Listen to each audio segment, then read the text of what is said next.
Guys, thank you for coming back to another Hamza Khan show video. Um, I'm just gonna get right into it because it has been a very interesting week of wrestling. I think the thing that most people are kind of talking about and what everybody's kind of debating on, kind of discussing, is definitely the Randy Orton versus Cody Rhodes storyline and how the progression has gone with that. I think everybody kind of predicted, I think I said it last week as well, that we are going to find out who was the person on the phone to Randy Orton, and we did find it out today, well, on SmackDown. And I think a lot of people aren't happy with it. So the person who was on the phone was Pat McAfee. At the start of the show, Randy Orton came out. He addressed the fans. He was a heel, but of course, because it's his hometown, he was getting cheered quite a lot.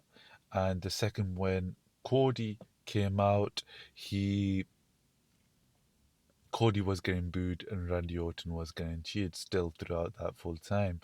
I thought it was very interesting before, obviously, Pat McAfee came out and before the face to face with Cody Rhodes. Randy Orton tend to, something that I picked up was he was very it was a lot of black blaming on Cody Rhodes. He was constantly saying that this is Cody's fault. Cody asked for this. I never asked for this. Cody asked for this. And that is the reason why he's acting the way he is. And it was all because of Cody Rhodes and his kind of confirmation and his desire for Randy Orton to be at his best so that he could be the best of Randy Orton for this person, for this version of Randy Orton who listens to the voices, who isn't reasonable, who isn't that person we've seen for the last couple of years. This is a different version of Randy Orton, and it was. I liked it because it it is the truth. That is exactly what Cody Rhodes had asked for, but obviously it's manipulated to fit Randy Orton's narrative, as Cody Rhodes said, once the bell rings, that's the person I expect. Randy Orton, knowing who that person is when the bell rings, that can't be the person who is the same version of Randy Orton towards WrestleMania, if you get what I'm saying. Um, but Randy Orton came out. I think what kind of confirmed it for myself that definitely we're gonna find out who um, the person on the phone is when Randy Orton looked at his watch. He looked at his watch, and that kind of instinctively kind of said he's expecting someone, he's waiting on someone. Um, Cody comes out, back and forth with Cody, and then eventually you had Pat McAfee come out. I think a lot of people are confused. They think, why is Pat McAfee here? And then low blow and the rip um, of Cody Rhodes attacking him. Randy Orton was the kind of the killer who did most of the damage, but Pat McAfee was the one who kind of progressed the story in that kind of conversational way, or the way he spoke and the storyline he kind of gave us. His reasoning for speaking to Randy Orton, his reasoning for doing what he's currently doing, being the person on the phone, is because of he's coming off as the people who have complained of the product. They're not happy with the product that's currently being shown. They're the Attitude Era fan, and this new era isn't living up to expectations that it should have had coming off WrestleMania 40. I think after the high of WrestleMania 40 and how good that was, um, the first the first year afterwards, I think they were given a bit of a pass. But then afterwards, after that, it was very the crowd was split, the people were split. Some people enjoyed what was happening, a lot of people didn't enjoy what was happening, weren't liking what was kind of being shown, what the storylines have been. And you can see that in the ways, obviously, with Pat McAfee kind of saying it straight away. He said SmackDown's rating last week was the worst ever, and the tickets to WrestleMania are still, you can still buy them. Obviously, the reason why you can is because it's so expensive. It's not cheap to go to WrestleMania, especially if it's in the exact same place as last year, with stories that you're not, if not all the stories are flushed out and you have a connection to them, um, you're not going to really want to go. And there's no kind of back backup plan that you can use. Obviously, that's John Cena. Last year was John Cena's last ever WrestleMania. That must have bumped up the stairs quite a lot, and pushed a lot of people who are kind of unsure on going to WrestleMania and then deciding on, I need to go to WrestleMania. I need to go see John Cena's last match. So it, everything that Pat McAfee said made sense. It wasn't anything that was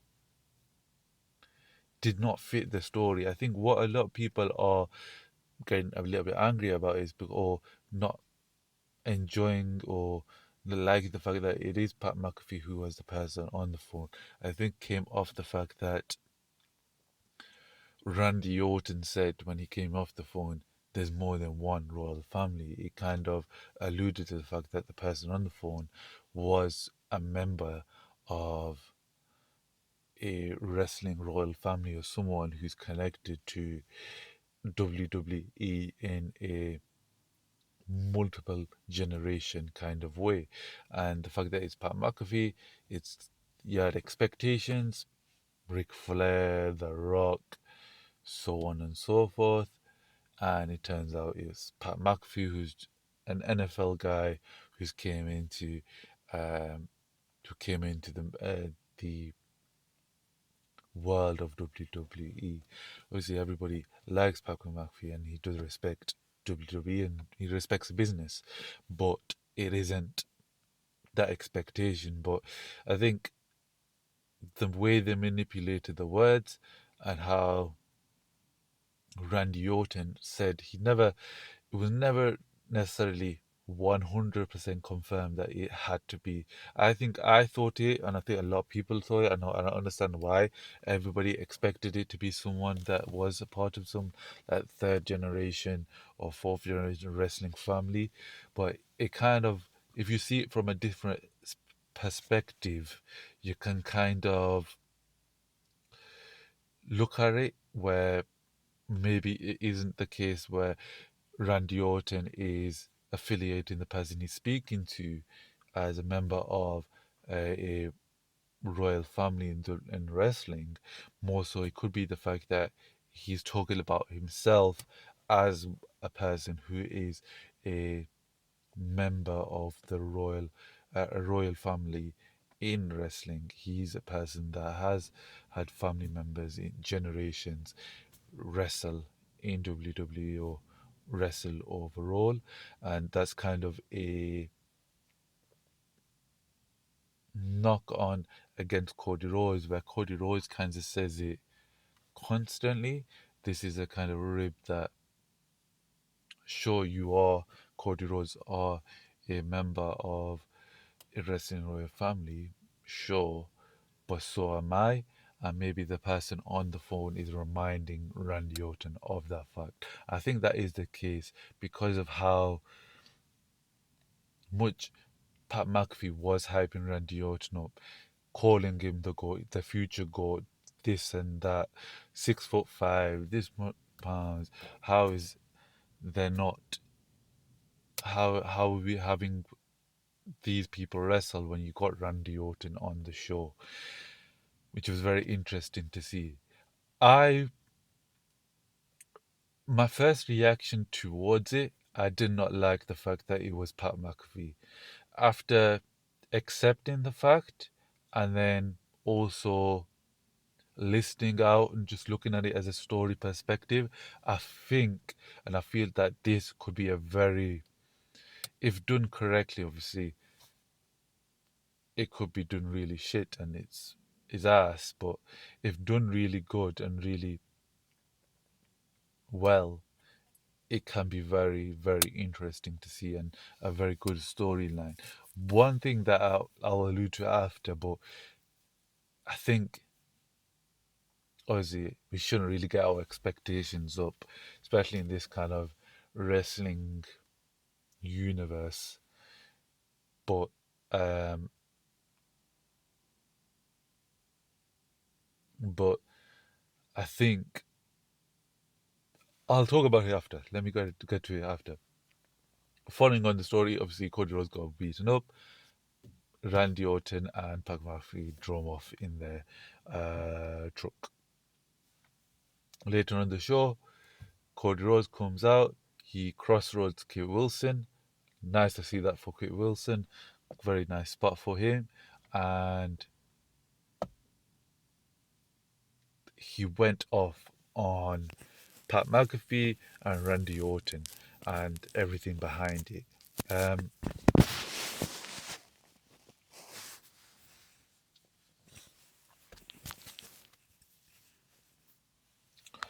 Sorry about that. Came out to the ring. He crossroads Kit Wilson, and then straight away he went into his own promo where he addressed the fans, he addressed Randy Orton, he addressed Pat McAfee. And he's done this twice, and this is how good Cody Rhodes is.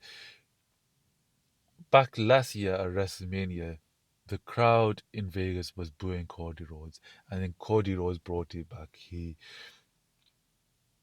gave a promo, he rallied the fans, and he gained them back on his side. And he did the same thing here. I think, especially at the start of this show, and what you would expect, especially with recent times with Cody Rhodes, where he isn't the overall just beloved character. He is decisive. He's not. Um, there is a side of fans that don't like Cody Rhodes and is bored of him.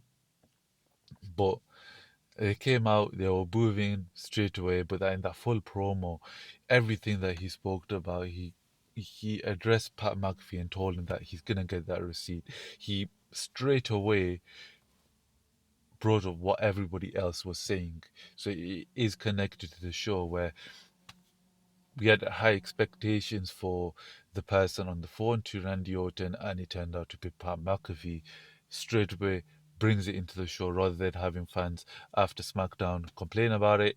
It's straight away involved in the story, which I really liked. And then he went on to talk about the people behind Pat McAfee, and then he went on to talk about Randy Orton and how this is a wrestling match between two wrestlers, and the best wrestler is gonna win at WrestleMania. My heart and my feelings towards it, I think Randy Orton is gonna be winning at WrestleMania because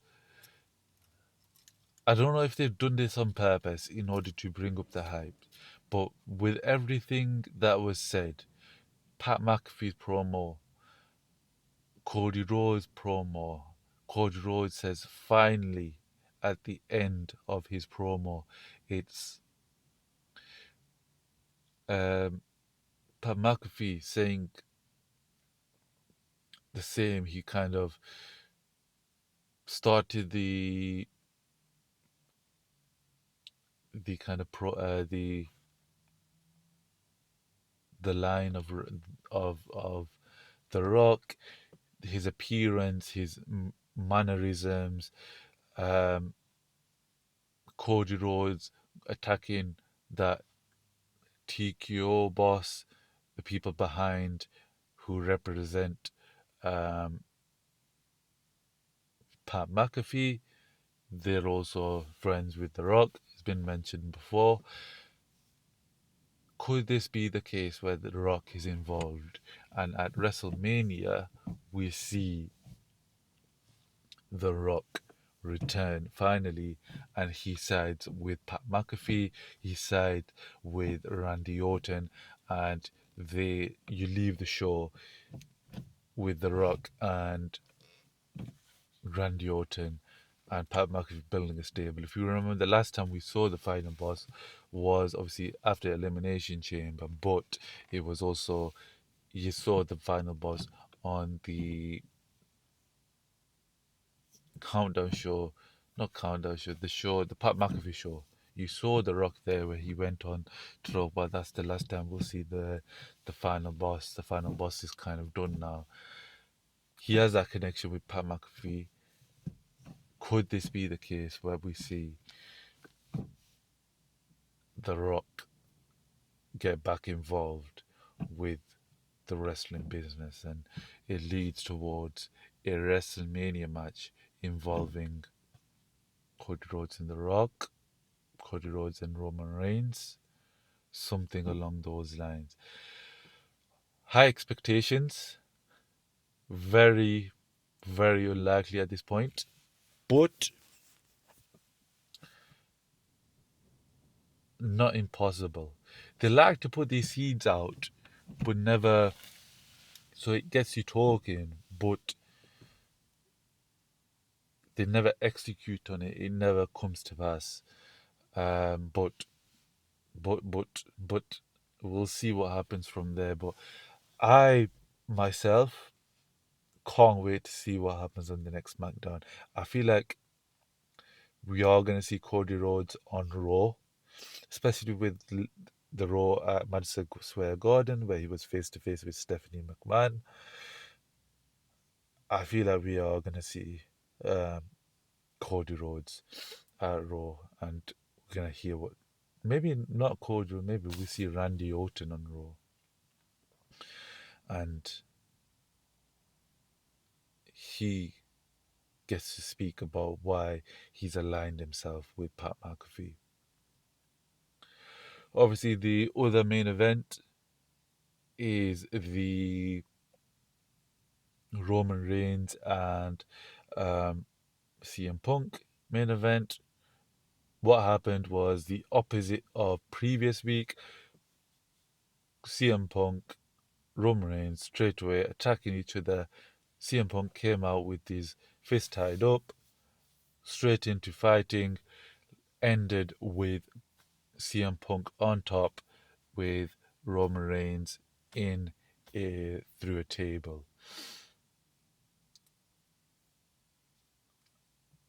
I don't know how I felt. I didn't like it. When I saw it happen and it ended the show, I did not feel satisfied. It didn't feel like the segment that I wanted, if you get what I'm saying. But I understand why it had to happen. If you're building to a main event where these two are the best in the world, the OTC, the best of two eras, equals in lots of respects. You can't have a show where Roman Reigns wins and then wins the round, but then not have a show with CM Punk winning the round. But I wanted more, and I hope on Monday on Raw we get more conversations. I need a response from Roman Reigns. I don't want CM Punk to start the show. I want Roman Reigns to be the first person we see and address CM Punk, and it ends with them two being separated. That's what I would like to see. I want to see a face to face. I want to see Roman Reigns rip CM Punk and get that level ahead or level equal as CM Punk. Because in the promo battles that we've seen between uh, Roman Reigns and CM Punk, I feel like obviously CM Punk is winning. The kind of physicality between CM Punk and Roman Reigns, they're equal at this point, but the promo battles haven't been equal. So I need to see this week a promo battle between CM Punk and Roman Reigns equal to the previous ones that we've seen, so that the lasting memory of the storyline going towards it is these guys have equally destroyed each other physically and mentally, and we can go forward from there. That's what I would like to see going on next week's Raw. Um, we had NXT Stand and Deliver. I've just watched that today, and overall enjoyed the show. I think everything was sick. I really enjoyed the first match between JC Jane, um, Kendall Gray, and Lola Vice. I really wanted Kendall Gray to win, if I'm being honest with you, but I think there'll be time for her to eventually win. And when she does win, I need her to go on a streak, a full on streak that she never loses a title. But well, I'll be very interested to see what goes in there. Obviously, you saw what happened on NXT on Tuesday. I felt like it was coming when I saw the ankle lock from Kendall Gray to Lola Vice. Instantly in my head, I went back to because recently I watched the No Way Out. Is it No Way Out or maybe it's No Mercy between I think it's No Way Out between Kurt Angle and The Undertaker, where it ended with Undertaker, Kurt Angle pinning The Undertaker, but also tapping out at the exact same time. So it was a no finish, and we saw that on SmackDown. I knew that was coming straight away, and I like that it was happening. But I really wanted Kendall Gray to win, but I get why they wanted Lola Vice to win. I'm annoyed that JC Jane lost though, because she's sick as well. But I guess I would expect to see going forwards is a something between Lola Vice and JC Jane, and then it eventually ends with Fatal Influence ending and JC Jane after WrestleMania going up to the main roster. I think that the she's ready. She's done it all in NXT. She needs to go up, especially when the Raw women's division has been a bit. They're lacking a JC Jane, so I think JC Jane needs to go up. You saw what other match was the the tag match with the Vanity Project versus the Los Americanos. Sick match. Los Americanos are over. Nothing else you can really say about that. They're really good. Um, Other kind of main thing that I think everybody will be talking about is Tony D'Angelo winning the NXT Championship. I did not see that coming. I felt throughout the match Joe Hendry was going to retain, but but then Tony D'Angelo somehow throughout the match it was such a good match. It was such a rewatchable match. Ethan Page and Ricky Saints are so funny together, and they're so So hateable but so likable. They're so entertaining. I would love and pay to see a a tag team between them. Uh, have someone have an open challenge and have them two come out and accept the open challenge for one of the either the Raw or SmackDown Tag Team Championships, and they win it, because that would just be so funny to see, and I think everybody else would be super entertained by it. Um, but overall, I enjoy the show. Didn't think that Tony D'Angelo would win, but I would like to see going forward from there a Tony D'Angelo versus Joe Hendry one-on-one match, and then eventually Joe Hendry moving up to SmackDown after WrestleMania. I think it's time to call him up. He's done everything he needs to do in NXT. He's won the championship. It's a it's a good opportunity for him to move. I wouldn't be mad if he doesn't. So if they kept him for another year in NXT, I wouldn't be opposed to it as long as he's got good storylines to be kind of involved in. But I think it's kind of a Trick Williams over Javon situation. They were ready for a long time, but those extra year, that extra time in NXT developed them so much more higher. And then eventually coming onto Raw, it was easy to kind of involve them. So maybe it is because you don't want to rush it and just wait until you have the right situation to use a Joe Hendry. But I think, especially with all the comedic kind of vibes on SmackDown, Joe Hendry would just fit in very, very easily. But overall, enjoyed the show. Really, really good. Really, very. NXT always delivers. And I've got no complaints there. Still like sexy red, that waffle, that rubbish. I don't know why she was there. Not for me.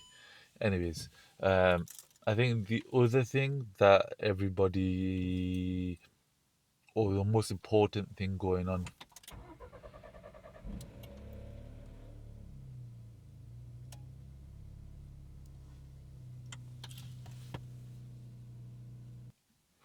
I think the final thing that we could really talk about involved obviously in WWE was the Oba and Brock confrontation, which was now I'm thinking about it, I forgot. But let's talk about Oba and Brock.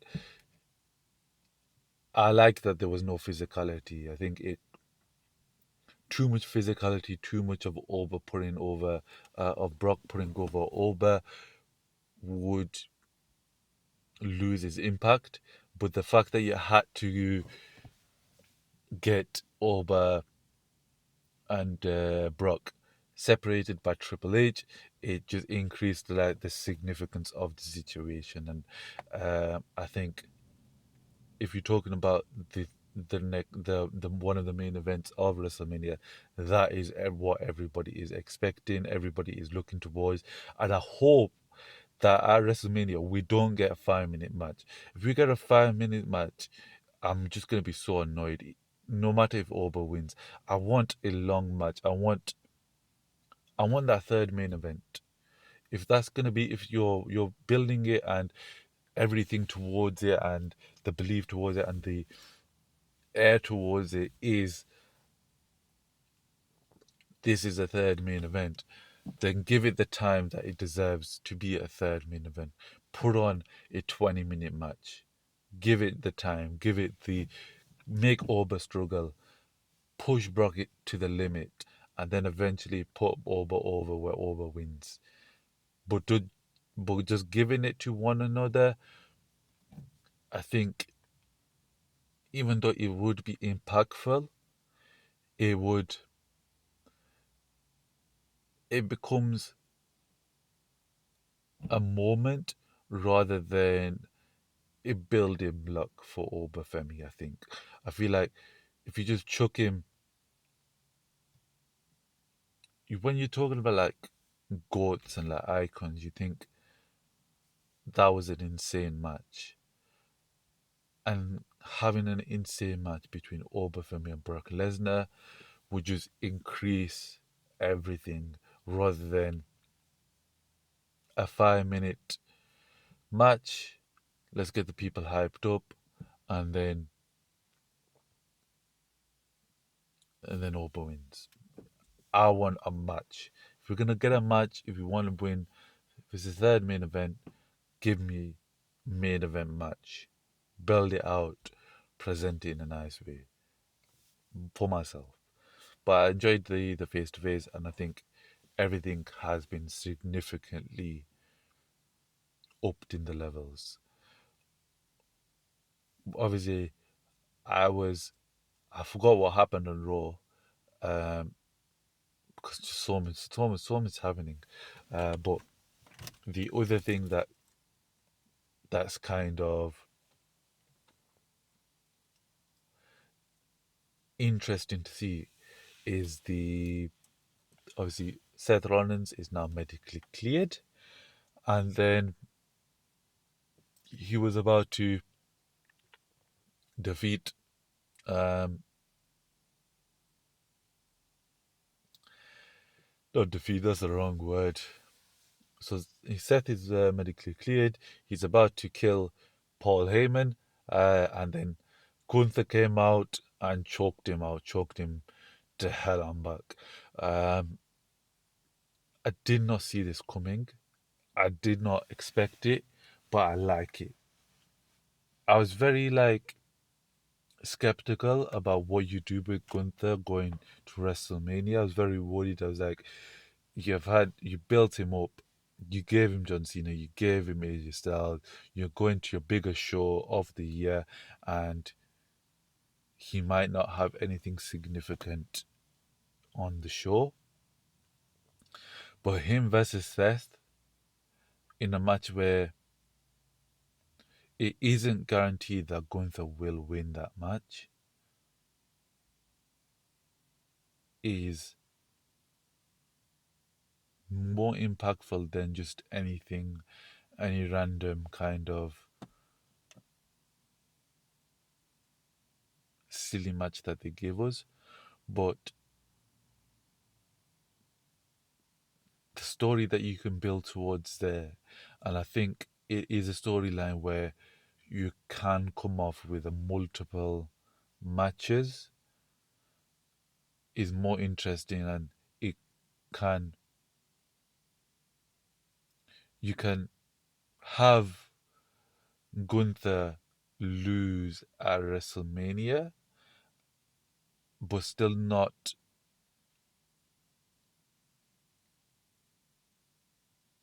stop the momentum, if you get what I'm saying, because of who Seth Rollins is.